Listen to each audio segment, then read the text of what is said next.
I gave 12 months notice to leave the army, and I'd not really heard of an MBA before. And it was only when I started looking into opportunities for working primarily in London that I really found I had more experience than I needed to go in at a graduate level, but not enough experience to actually go in at an equivalent level. So I started looking for how to bridge this gap, and that's when I became aware of an MBA for the first time. And the more I looked into it, the more I decided that an MBA at London Business School was the best way for me to bridge that gap.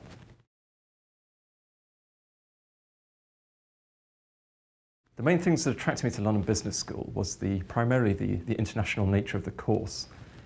Throughout my 8 years in the army, I've worked a lot with a great many nationalities, and it was in particular this diversity that I wanted to capture again. Also, it was the flexibility of the course. I have the option to complete this in 15 months or take a slower pace for 2 years.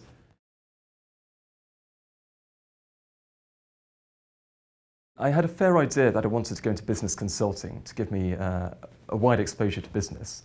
Since coming here, I've been so impressed with the entrepreneurial spirit shown by my colleagues. I'm now looking more towards going right at the other end, looking at startup companies and just taking ideas from the very infancy into proper formed companies. And so this is what's really surprised me, or what I didn't anticipate, was the range of options available to me.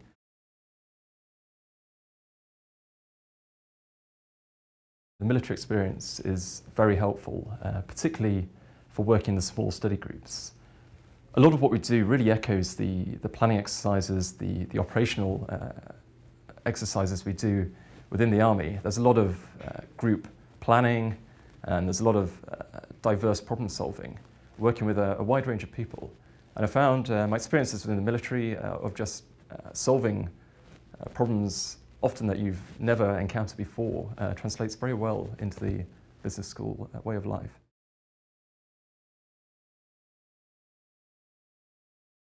I would say the MBA is a big financial commitment. I would say the first thing is to look at funding options. I mean, there are a number of scholarships, a number of institutions that do support people.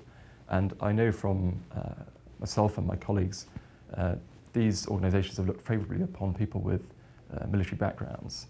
I received funding from the military. I received my learning credits grants from the military. I also received funding from the school. And as an engineer, my background is in the Army Corps of Engineers. I received funding from the Royal Academy of Engineering, which combined has paid for about 80–85% of the MBA.